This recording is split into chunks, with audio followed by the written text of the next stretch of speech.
On n'est pas guidé par un désir de vie, on est guidé par une peur de la mort. Donc c'est la logique inverse. Quand vous êtes guidé par la peur, vous prenez des décisions irrationnelles.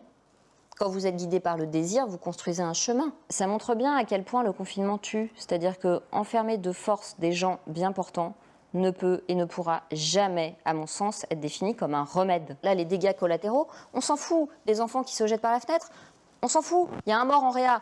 En même temps, quand on arrive en réa, on a moins de chances de sortir vivant quand on arrive à l'école. Mais ça, on ne le considère plus. C'est-à-dire qu'on a perdu le bon sens et le sens commun parce qu'on s'est focalisé sur un détail, comme dans une focalisation obsessionnelle, sur un détail qui nous fait oublier le tout. Sauf que quand on fait ça, on est dangereux. Parce que si on focalise sur le détail et pas sur le tout, on est prêt à sacrifier le tout pour un détail. Alors attention, je ne dis pas que le Covid n'a tué personne, je ne dis pas que le Covid est un détail. Je dis qu'en termes de gestion de la santé publique, on a considéré que les mesures faisaient des dégâts qui n'étaient pas importants.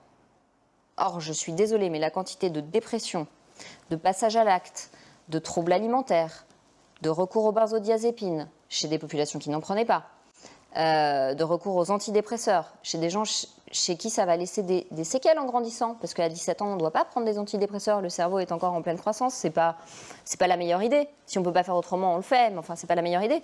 Ça a des conséquences en termes de santé publique à très long terme. C'est des gens qui vont être démotivés de travailler, démotivés d'étudier. On a tellement contaminé de la peur, alors que bon, la peur, à part baisser les défenses immunitaires, ça n'a jamais amélioré la santé de personne.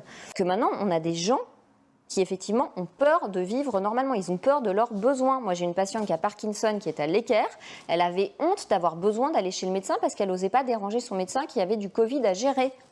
Donc ça crée des troubles psychiques qui n'existaient pas. Au pays de la liberté, de l'égalité et de la fraternité, on a cassé la fraternité et on a creusé les inégalités. Parce que déscolariser des enfants, c'est vraiment creuser des inégalités. Je pense que les gens qui se permettent encore de dire qu'il y a des arguments en faveur du confinement quand on sait à quel point un confinement ça tue, et ça fait des dégâts qui sont parfois irrécupérables, c'est des gens qui clairement ne sont pas concernés.